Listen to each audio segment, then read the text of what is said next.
Vocês, com meus alunos, foram convocados nesse café, não apenas para tomar um café, mas para ver o que vocês acham da minha próxima aula, tá? Vocês me perguntem, me ajudem, hein? Tudo bem. Se vocês veem alguma coisa que eu fiz até um esqueminha aqui, que vai me ajudar, eu acho, a não me perder no meio da explicação, mas vamos ver se dá certo isso. Então, esses direitos humanos, agora vamos colocá-los num contexto de proteção. Como é que eu protejo um direito humano, uma faculdade humana, algo que o ser humano precisa muito para viver, né? E tem que garantir de alguma forma que aconteça. Então aqui entra o direito que vai se estruturar de duas formas. Hoje o direito ou é o direito do Estado, os estados têm o seu próprio direito, cada estado tem direito brasileiro, direito argentino, direito francês, direito congolês, direito chinês. Cada estado cria o seu próprio mundo jurídico. Não que seja totalmente fechado, não é fechado, mas ele se relaciona com o outro com uma certa dificuldade. E por isso foi necessário criar, a comunidade internacional criou o direito internacional. Então, o direito internacional teve um papel fundamental. Só que o direito internacional só vai se afirmar mais recentemente, principalmente após as duas guerras mundiais. Precisou de duas guerras mundiais, onde aí sim a pessoa humana cria uma clara noção de humanidade, vê a humanidade em perigo, não é? E aí então diz, escuta, tem direitos que não podem depender exclusivamente dos Estados, desses mundos jurídicos criados pelos Estados. Temos que lançar mão de um direito internacional que proteja esses direitos do ser humano, esses direitos essenciais que devem ser respeitados em qualquer canto do planeta, seja na China, seja no Congo, seja na França. Não é? Bom, então, dentro dos direitos nacionais, é claro, nós temos o direito brasileiro que tem trabalhado essa questão dos direitos humanos, né? Tem trabalhado de uma forma relativamente eficaz pelos resultados discretos que nós já vemos. Hoje no Brasil, infelizmente, ainda se viola muitos direitos essenciais. Não é um segredo para ninguém que ainda se tortura em muitas delegacias, infelizmente. Muito menos segredo é, porque a imprensa noticia isso com frequência, que ainda se utiliza trabalho infantil escravo. Então, o direito brasileiro resolveu essa questão? Não plenamente, mas tem se esforçado. Tem dispositivos constitucionais, principalmente na Constituição, onde nós vamos encontrar os principais dispositivos jurídicos que garantem esses direitos. O artigo 5º é fundamental, o artigo dos direitos fundamentais. No Brasil, direitos humanos, leiam-se direitos fundamentais, tá? Na Constituição, assim são chamados, direitos fundamentais.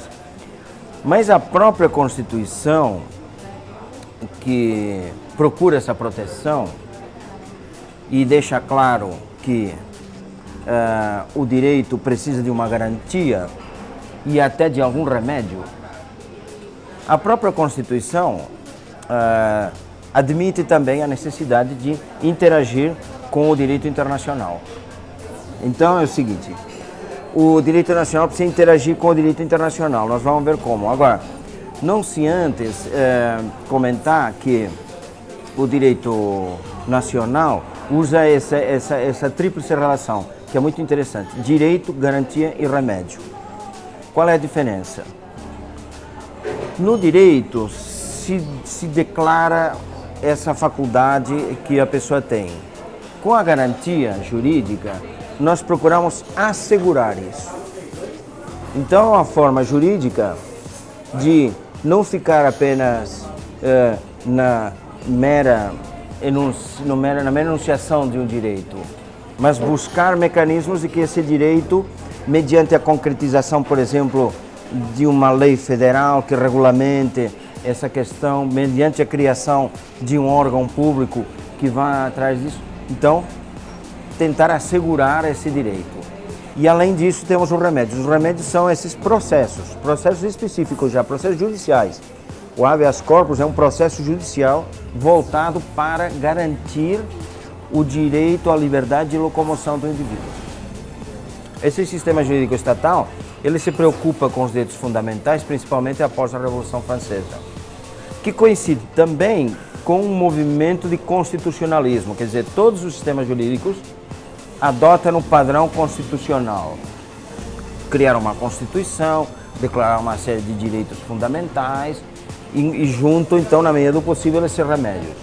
Então, esse é o contexto do sistema jurídico nacional, estatal, né? Que nem sempre foi eficaz. E foram precisas 2 guerras mundiais para convencer a humanidade que era necessário deixar claro que acima dos direitos estatais, que pareciam sagrados porque o Estado é soberano, acima desses direitos existe um outro direito que tem que ser garantido, que é o direito internacional, que é baseado não na soberania estatal, mas na necessidade de afirmação da dignidade da pessoa humana.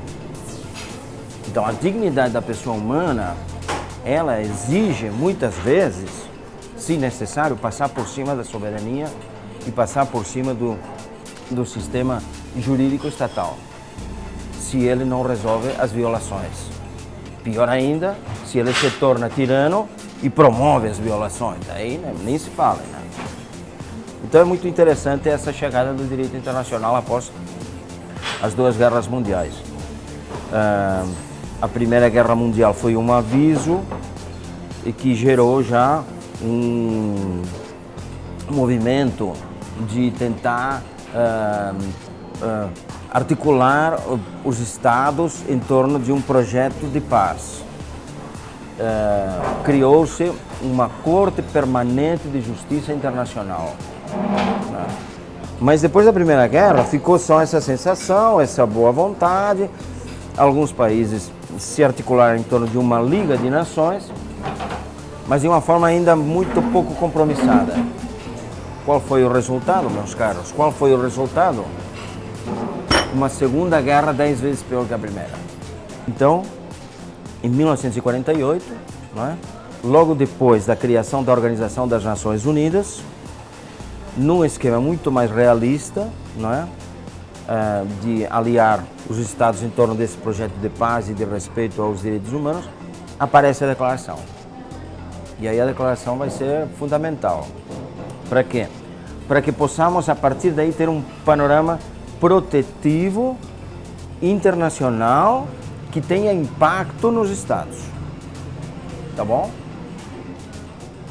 Aí o papel do direito internacional dos direitos humanos. Direito internacional dos direitos humanos, que, olha só, não se confunde com o direito internacional humanitário.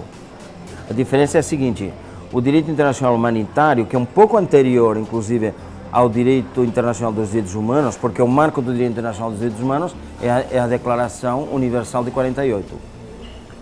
O direito internacional humanitário tem como objetivo minimizar as consequências da guerra.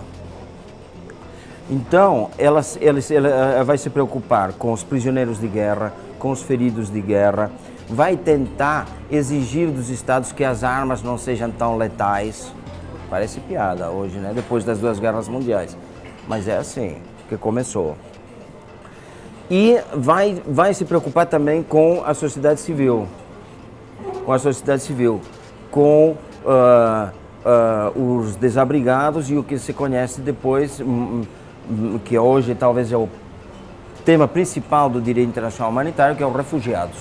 Então, eu coloquei aqui lembrando aquela aula inicial dos dois vetores dos direitos humanos, que são a necessidade da proteção, mas paralelamente a necessidade da promoção. E expliquei que vou me centrar na proteção. Para a proteção é necessário, muito importante, a atuação do direito, é fundamental. E o direito atua de duas formas, ou estatalmente, com todos os direitos nacionais, ou internacionalmente, impulsionado pela comunidade internacional, com o direito internacional. O direito internacional, que vai se desenvolver principalmente a partir das duas guerras mundiais, no plano dos direitos humanos, começa com o direito internacional humanitário, e são aquelas normas que vão tentar minimizar a guerra e todos os desastres da guerra, ou, de uma forma mais penetrante na sociedade civil, o direito internacional dos direitos humanos, com tratados, convenções, regras, mas principalmente tribunais. Tribunais que vão garantir a aplicação desse direito, a aplicação dessas normas. Um sistema universal e um sistema regional. Essas são as últimas ligações iônicas.